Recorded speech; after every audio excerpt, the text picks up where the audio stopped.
The next act is an artist by day and a comedian by night, another multi-talented individual. I'm so delighted to bring to the stage the fabulous Isaac Harris.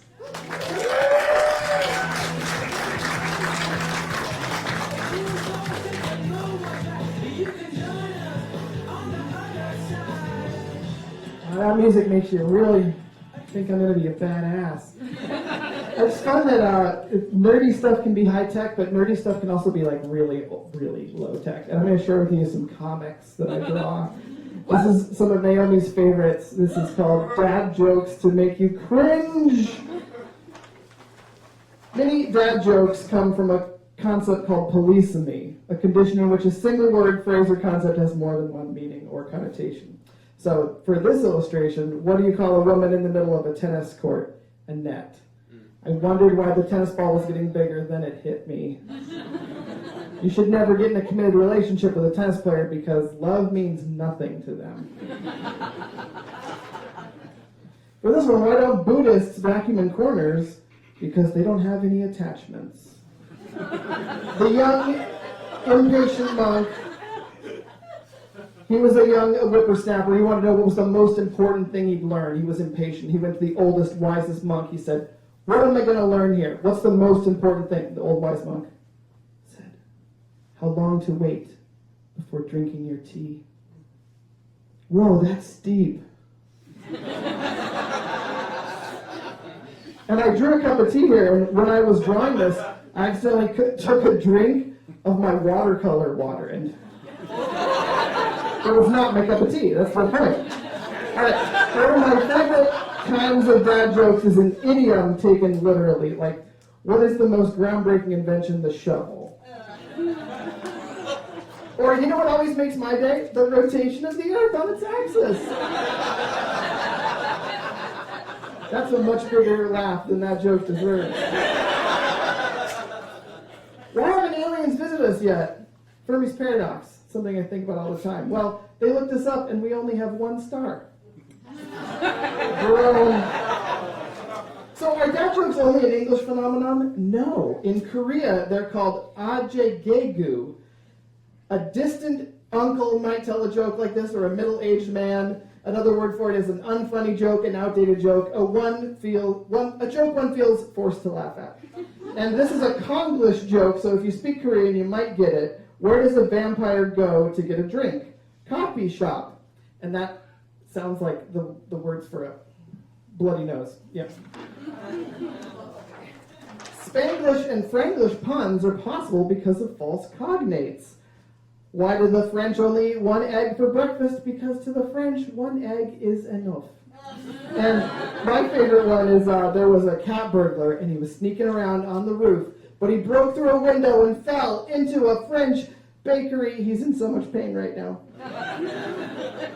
In Japan, these jokes involve puns and wordplay. It's so unfunny when middle-aged men tell these oyaji jokes to young people that the young people show hostility and hatred toward the joke tellers. More than entertaining the hearer of such joke, it seems the pleasure is with the teller. And that really reminds me of like those long, boring guitar solos that jam bands play. More for them than for us. An anti-joke, an unjoke, we got like some examples of those. What did the farmer say when he lost his tractor? Where's my tractor? Let's go back in time. Did these always exist? What did the Roman centurion say when he lost his sword? Where's my sword? That is what he said, yeah. And what did the Cro-Magnon man say when he lost his primitive tool? Where's my tool? No, he didn't say anything that we would understand as language. That hadn't been developed yet. I remember one of my favorite kinds is the reversal joke, where you swap two words in a phrase. I went to the fights last night and a hockey game broke out. You'll see this a lot on signs that are jokes office, like this is a drug-free workplace, or there's too much blood in my caffeine system. But my favorite one of all is, how will I explain children to my gay people?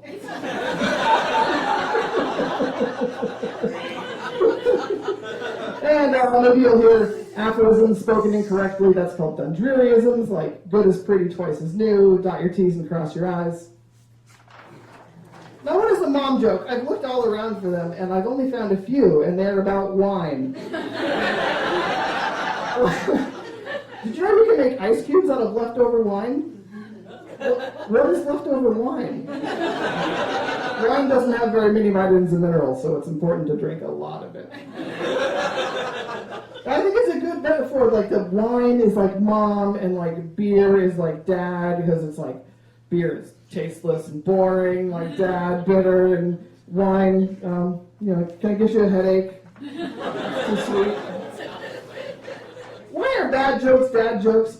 A dad joke, some people define it as like the truth that's not the answer the kid was looking for. Like, did you put the dog out? I didn't know it was on fire.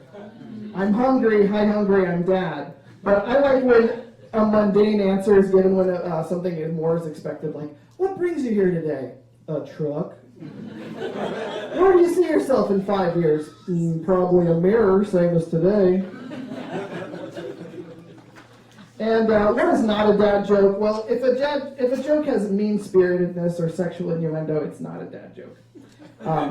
One of my favorites, though, is if it sets you up to believe it's a sexual innuendo joke, and it's not. Did you hear of the couple that confused industrial glue for KY jelly? The windows fell out of their house.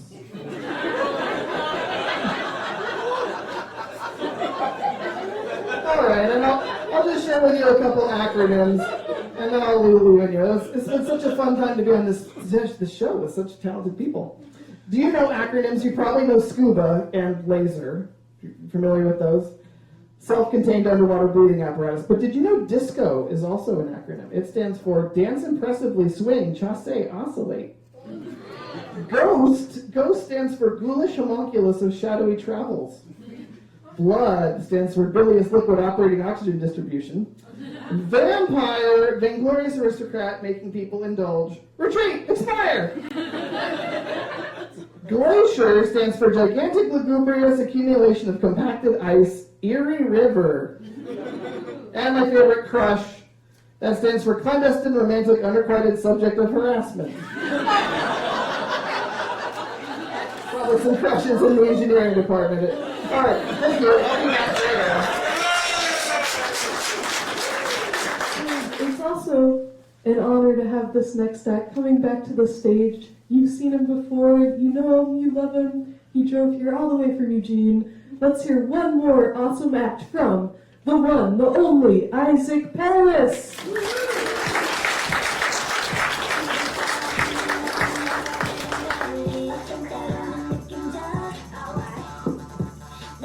Hi guys, I'm going to share some of my brand new drawings, new jokes, new to me, new to you.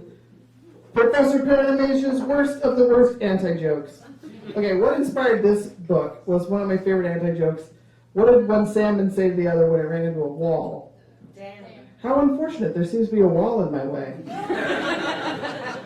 Thank you so much for playing along. I'm so glad that some of you knew the joke. I saw a bumper sticker that read, "My other car is another car," that has a sticker that says, "My other car is this car." Now, we can go even worse. We can disappoint even more. My proposal is, my other car is an insert whatever you personally find most amusing. What does the hanged man mean in tarot? It means humans are so desperate in this universe ruled by entropy, we'll cling to any pareidolia we can find. You know what always makes me smile? The Zygorius muscle and the Zygomatis, major and minor. Now, what would happen if the president and vice president were to both die? Sounds cool. Therapist in the house. The punchline is, their bodies would begin to decompose. A kangaroo can jump higher than a standard fence because kangaroos have very strong leg muscles and fences cannot jump at all.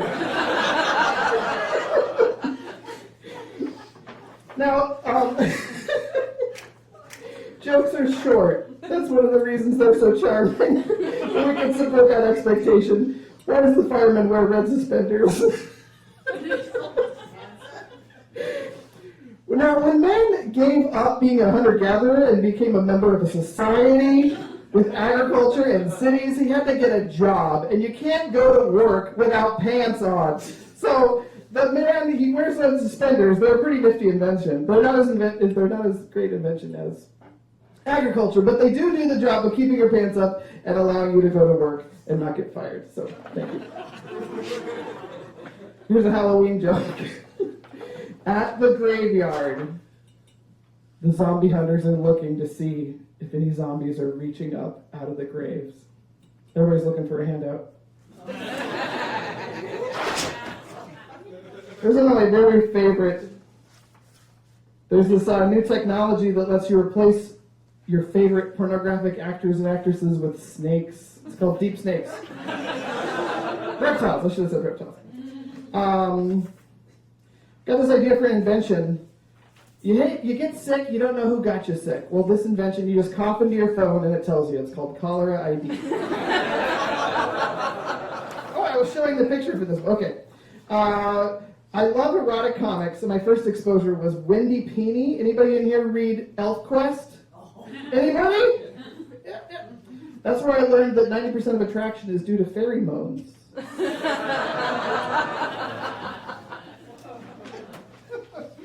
And here's some really, really old jokes, some of my first ones I ever did.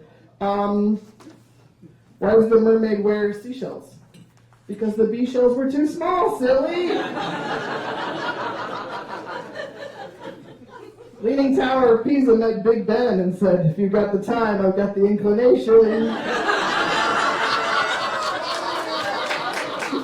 That's cute. What did one potato say to the other? You want to hop in the sack? You want to get baked first? You have such beautiful eyes. This is like a 100-year-old joke. What's better than roses on the piano, tulips on the organ?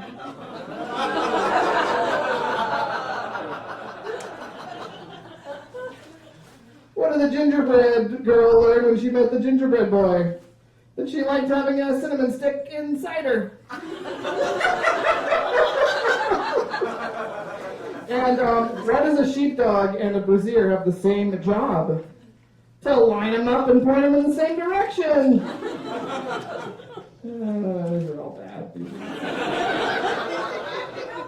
But let's do this one. Why is a private sailboat more fun than a big cruise ship? Because on a private sailboat, you can get off several times a day.